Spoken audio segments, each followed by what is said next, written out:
how many condos do you have? More than less than. So if you were to buy a property, what would you choose? DMCI or SMDC? Just because they have nicer location. If you have 20 million right now, which property would you buy for short-term hold? A 2-bedroom with private live in.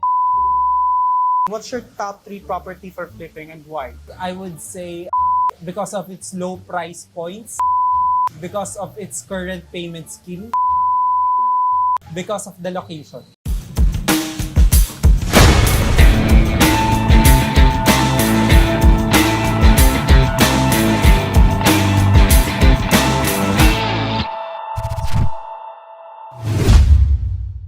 So hello guys, my name is Ryan. So basically ako yung laging nasa likod ng camera. Ako yung video editor ni Sir Richard. So I'll be taking over this channel for a bit and I will ask Sir Richard a series of questions. Bago mangyari yon, I need to find him first. So let's go.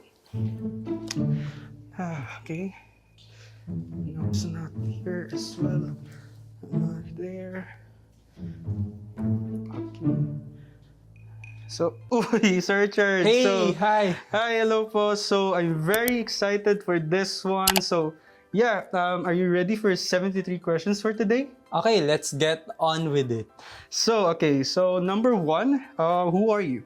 Well, I am Richard Carvajal. I am a real estate expert but also known as the Real Pro.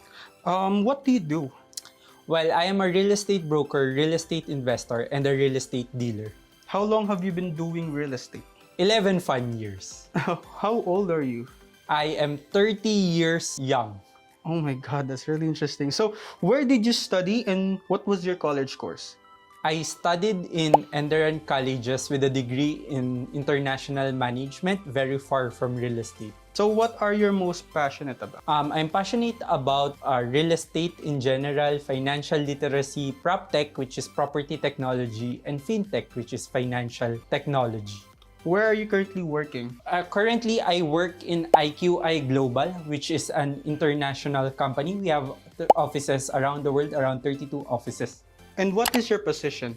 I am the Vice President for IQI Global. So what do you do as a Vice President? I am in charge of the sales channel. I handle the sales director with group of agents, and I do training sometimes and handle clients when necessary. Wow, that's great. So, do you have other jobs? Yes, I do. I'm actually a book author. I'm a columnist for newspapers, and I'm a college professor. What subjects are you teaching? Well, I teach economics, taxation, finance, investment analysis, and consulting, global business, and international trade, and even urban planning. Do you prefer house and lot or condominium? Definitely condominiums. Why?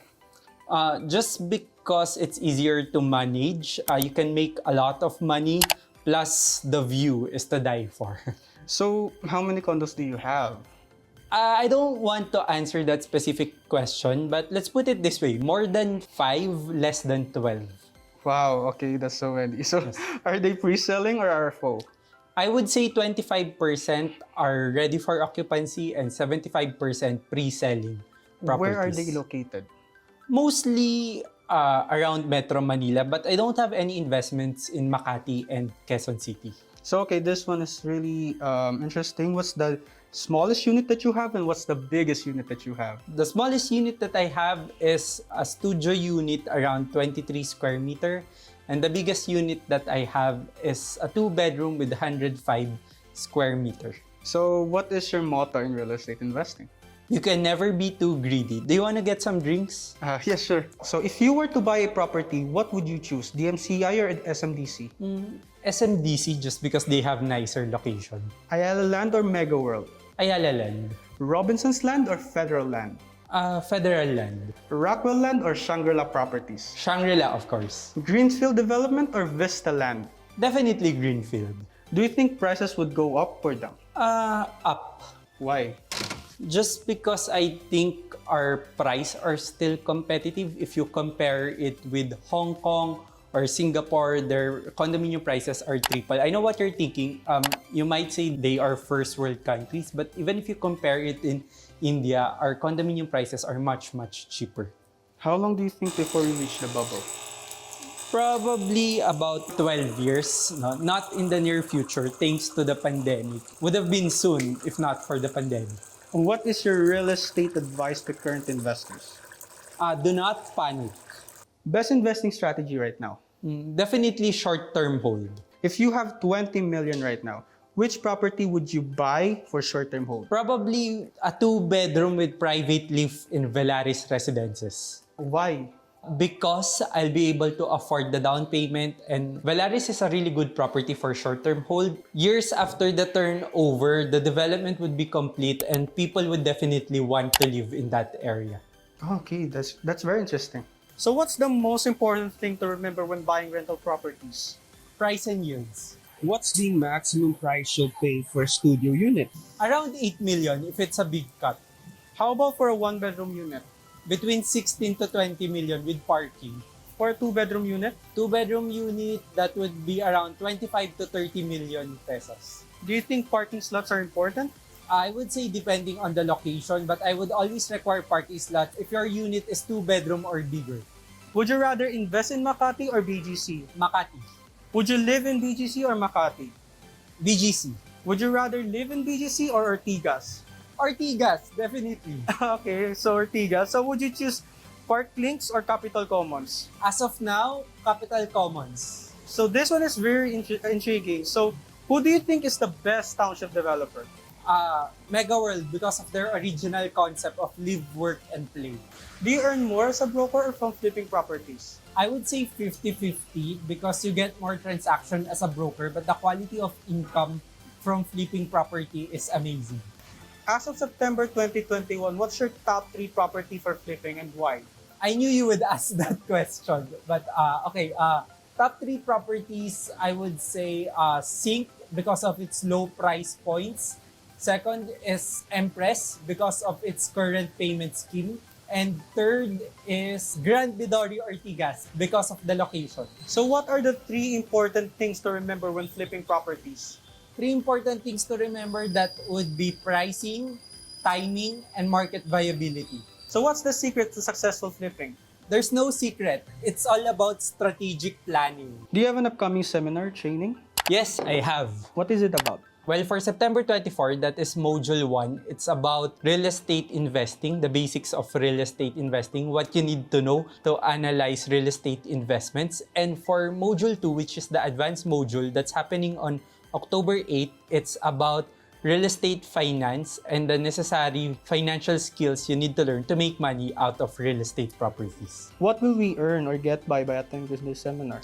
Well, aside from earning a professional certificate in real estate investing under the partnership of RFP Philippines, you will also be learning how to make the most out of your real estate asset. So how can we join? Well, I will put the link of the registration in the description below. So do you do personal mentoring or one-on-one consultation? Yes, I do. So if you're interested with any one-on-one mentoring, you may email me or get in touch with me in any of my social media accounts, also posted in the description link below. So this one is different. So what are your hobbies? A lot of people don't know this. I love swimming, running, and sometimes Netflix. But do you have any hobbies that you're planning to pick up? Well, I know how to ride a bike, but I'd like to do it more often and also learn DIY renovation or do-it-yourself renovation like my idol Slater Young. So what's the one thing that you hate about real estate? Expensive assets. So what's the one thing that you love about real estate? Well, you can leverage on it. Do you put all your money in real estate? No, I have stocks, UITF, mutual funds, and VUL or variable unit link. So how much does a real estate broker earn? I would say minimum of 100,000 pesos after you deduct the costs, the marketing expense, and the operating expenses. Yeah, probably 100,000 per transaction, but an average broker would only have 10 transactions per year, especially if you're new. So that's about around 80 to 85,000 per month. How do you become a real estate broker? Well, right now you have to study a 4-year course or which is Bachelor of Science in Real Estate Management. But if you're second degree takers, there are top-up programs wherein you can finish within 1 year. So this one is really intriguing. Would you consider living outside of Metro Manila? Yes, I am considering. What part, north or south side? I was looking at north before, but recently I'm actually considering south. So probably south. Do you have any specific place in the South where you want to live? Laguna, around New Valley area. So give us your top 3 requirements when looking for a place outside Metro Manila. Okay, it needs to have a swimming pool just because I love to swim and it's probably gonna be hot. Second is the retail stores or the nearby commercial area should not close around 7 or 8. Usually maaga sa probinsya nagka-close. And of course, it needs to be less than an hour travel going to Manila. Hopefully around 45 minutes. Okay, that's really interesting. So take note of that, guys. At what age are you looking to retire? Probably around 38 to 40, hopefully before 40 years old. So who's your favorite YouTuber? Graham Stefan, he's an American realtor under the Oppenheim Group. So what are your 3 best finance books that you can recommend to us? Okay, Reminiscences of a Stock Operator, and then Rich Dad Poor Dad, of course, classic, and The Millionaire Next Door. So someone you look up to in real estate. That would be former chairman and president of Ayala Land and current CEO of Rampver Financials, Rex Mendoza. So what movies do you recommend to us? In terms of inspirational movies, I would recommend The Big Shots, The Founder, which is the story of McDonald's, and In Pursuit of Happiness. So Sir Richard, this is a series of fill-in-the-blanks question. Are you ready? Okay, let's go. So I will not buy a property if blank. I would not buy a property if it's more than 10 years after the turnover date. I would not invest in blank if I had known blank. I would not invest in a studio unit near colleges if I had known schools would close because of this pandemic. Do you think election results will play a role in property prices next year? Yes, indirectly because it would depend if the confidence of the foreign investors would increase. If you're not a real estate expert right now, what would you be? Probably a flight attendant or a pilot. Anything to do with aviation. Okay, that's really interesting. So, this is the last question, Sir Richard. Are you ready? Okay, yes. Okay, so what's the one thing that you can advise to people that are following in your footsteps? Let's keep it simple. Enjoy the process, guys. Okay, that's 73 questions, Sir Richard. So, that's great. So, like, share, and subscribe to his channel. And follow me on my social media accounts. So, bye guys!